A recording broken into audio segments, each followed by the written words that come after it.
असं आहे की जे नको आहे ते टार्गेट होत आहे. प्रत्येकाला जागा रिकामी करून घ्यायची आहे. स्पर्धा खूप आहे त्यामध्ये. एक मंत्र्याची विकेट गेली की दुसरा टपूनच बसला आहे. त्यामुळं दुसऱ्याची विकेट काढायसाठी तिसरा लाईनीतच आहे. तर अशा यामध्ये हे सर्व प्रकरण घडत आहे. आता एक मोठं नाव येते की याच्यामागे ट्रॅप करण्यामागे ही जागा खाली करून घेण्यासाठी जिरवाळांची जो माजी मंत्री आहे तोच हे सगळं करतो आहे. म्हणजे त्याची जागा खाली झाली तर माझी एंट्री होईल, तो मेला की मी जिवंत राहील, असं सगळं प्रकार या सरकारमध्ये राजरोसपणे सुरू आहे.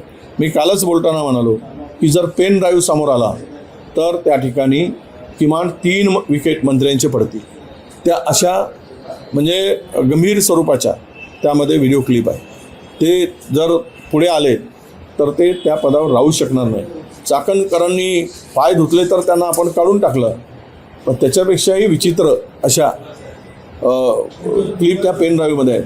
केवळ त्यांनी लॅपटॉप दाखवत आहे, मोबाईल दाखवत आहे, पण ते पेन ड्राईव्ह त्यांनी लपवलं आहे. सोयीचं जेवढे आहेत तेवढेच त्या पेन ड्राईव्हमधून काढून कारवाई सुरू आहे. पण मोठे ढेण जे आहेत, मोठे मासे जे आहेत, त्या माशांना वाचवण्यासाठी ते पूर्ण 100% ते क्लिप पुढे येत नाही, ते दाबले जातात. अशोक खरात प्रकरणात, अशोक खरातल्याच प्रकरणामध्ये हे झालेलं आहे.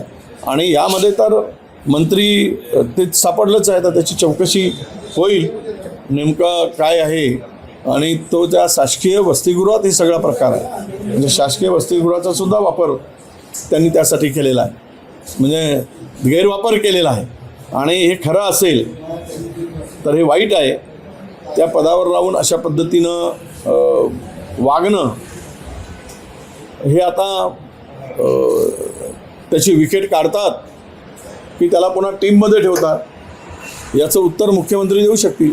मी आधी बोलण्यापेक्षा खुर्ची हलविण्यासाठी देखील खराब प्रयत्न करत होता. काही जे मंत्री म्हणतात ते मंत्री देखील त्यामुळे सक्रिय होतात अशी देखील माहिती आहे. तुमच्याकडे बाबतीत काय? नाही, मी एवढंच सांगेल की खरात हा तंत्रमंत्र करायचा आणि जो माणूस नको आहे त्या खुर्चीवर त्याच्यासाठी काही मंडळी जायची, म्हणजे बदला घेण्यासाठी. तू आमचं हे करून दे आणि त्याचा बंदोबस्त करून दे, तो आमचा विरोधक आहे. कदाचित होऊ शकतं की मुख्यमंत्र्यांच्या विरोधकांनी हे तंत्रमंत्र करायचा प्रयत्न केला असेल, पण अधिकृत माहिती तशी माझ्याकडे कुठेही नाही. पुणे जमीन घोटाळा जे प्रकरण आहे त्याच्यात काही निष्कर्ष समितीच्या अहवालात आलेले आहे. मुंडवा बॉटनिकल सर्व्हे ऑफ इंडियाकडे ती जमीन कायम असल्याचं म्हटलंय. आणि याच्यात काही अजून चौकशी सिद्ध झाल्यास त्यांच्यावरही म्हणजे बाकीच्या लोकांवरही कारवाई होण्याचे संकेत आहे. एका प्रकारे नाही, हे प्रकरणामध्ये पूर्णतः गोलमाल आहे. हा चौकशी अहवाल, चौकशी समिती हा एक फार्स आहे, हे एक सुद्धा नाटक आहे. आणि चौकशी समितीने दिलेला अहवालसुद्धा बोगस आहे. चोर सोडून संन्याशाला फाशी, मूळ माणसाला सोडून द्यायचं आणि इतरावर कारवाई करायची, ही पद्धतच आता महाराष्ट्रात सुरू झालेली आहे. म्हणजे मोठा अधिकारी काम करतो त्याच्या खालच्यानं सस्पेंड केलं जातं.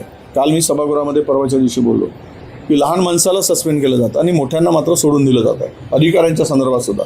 तसंच इथे लहान माशांना कारवाई होती दिसते आणि मोठे मासे मात्र बिनधास्तपणे वावरत आहेत. हे चौकशीचा एक फार्स आहे. तो फार्स पूर्ण केला गेला आहे. त्याच्यामध्ये काही जे दिसत आहे उघड डोळ्याने, जे मालक होते त्यांच्यावर कुठलीच कारवाई होत नसेल तर ते दुर्दैव आहे. राज्य सरकारची बैठक झाली दिल्लीला.